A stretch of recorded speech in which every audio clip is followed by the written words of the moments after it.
صدر آصف علی زرداری نے وزیر اعظم شہباز شریف کی ایڈوائس پر پارلیمنٹ کا مشترکہ اجلاس طلب کر لیا۔ اسپیکر قومی اسمبلی کی زیر صدارت اجلاس میں حکومت زیر التوا بل قانون سازی کے لیے پیش کرے گی۔ مشترکہ اجلاس کے باعث سینٹ کا اجلاس بھی ریشیڈیول۔ آج صبح 10:30 بجے ہونے والا اجلاس دن 2:30 بجے ہوگا۔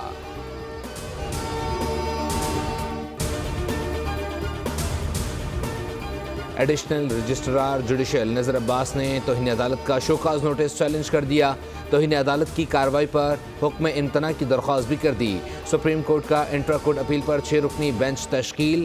جسٹس جمال خان مندوخیل کی سربراہی میں بینچ تشکیل دیا گیا۔ 27 جنوری بروز پیر سماعت کے لیے مقرر۔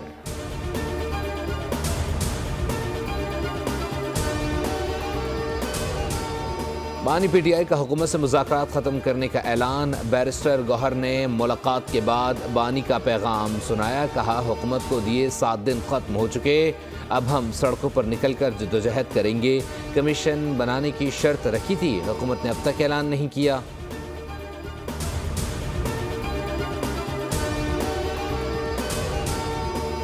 پیکا ایکٹ ترمیمی بل قومی اسمبلی سے منظور۔ بل وفاقی وزیر رانا تنویر کی جانب سے پیش کیا گیا، جسے ایوان نے کثرت رائے سے منظور کیا۔ حکومت کی کسی بھی اتحادی جماعت کی جانب سے پیکا ایکٹ ترمیمی بل کی مخالفت نہیں کی گئی۔ اپوزیشن نے واک آؤٹ کر کے احتجاج ریکارڈ کرایا۔ اپوزیشن ارکان بل پیش ہونے سے قبل ہی ایوان سے چلے گئے۔ صحافیوں نے پریس گیلری سے واک آؤٹ کیا۔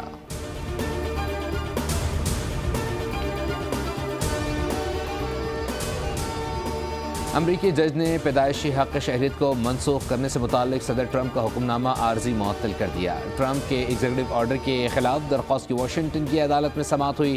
جج نے کہا پیدائشی حق شہریت کے روکنے کا انتظامی حکم غیر آئینی ہے۔ صدر ٹرمپ بولے عدالتی فیصلے کے خلاف اپیل کریں گے۔